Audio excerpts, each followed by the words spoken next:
Welcome to the art pitch presentation of our game, This Is Not My Movie.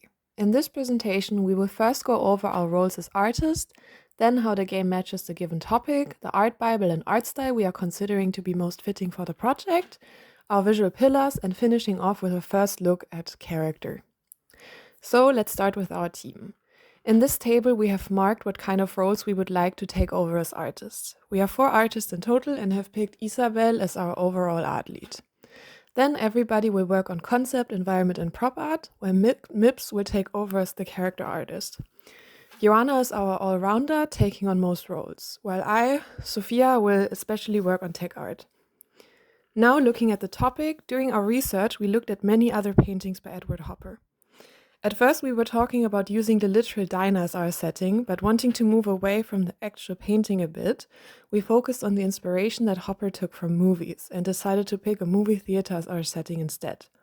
We found the second image by Hopper called New York Movie that gives off a similar vibe to Nighthawks. We focused on the emotions of the paintings, the feeling of isolation in an urban environment, and the dramatic use of lighting, which we want to present in our art direction. So continuing with the art bible, we have decided on a couple of stylistic choices for our game, one of which is the color composition.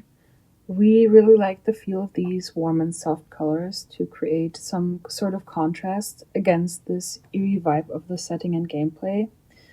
And we especially like the way this looked in Hopper's other painting called New York Movie, which you can see in the corner here.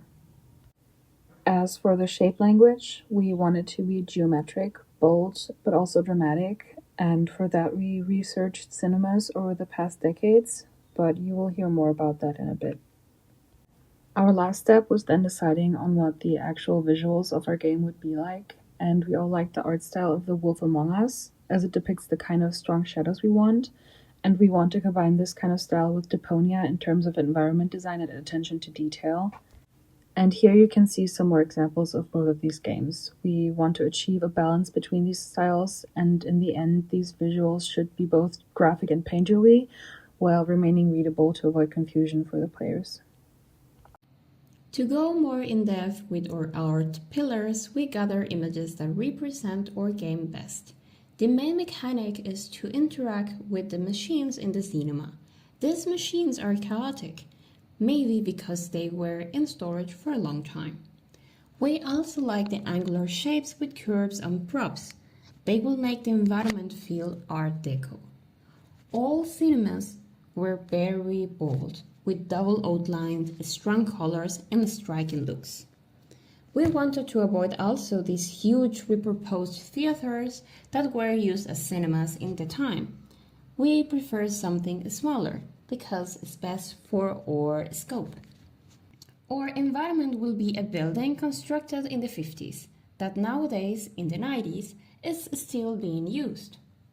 Furthermore, we took the lighting of Edward Hopper as a reference for warm, soft-lit areas. To combine with the soft lighting, we plan to incorporate a variety of patterns and textures within certain parts of the cinema, like with the patterned flooring and wall decor you see in 90s and 2000s movie theater hallways, to accentuate that feeling of nostalgia and liminal eeriness that you get in lonely movie theaters. And finally, in contrast to the more chaotic atmosphere of the machines, the environment would have a lot of focus on structure and geometrical shape language that complements both the bold pop art feel of the old Hollywood advertising you see in movies in the 50s, and the colorful, bright style and visuals that you see in 90s advertising. The current plan for our main protagonist, who is a humanoid interdimensional being, is that they would be, in one word, uncanny.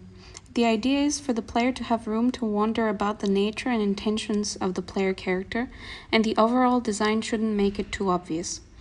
A very well-known example for uncanny character design is a game like No, I'm Not a Human, which we plan to incorporate later as inspiration for our concepts, and potentially some interactions the player has with the machines and humans within them during gameplay. And that's it for our art approach. Thank you.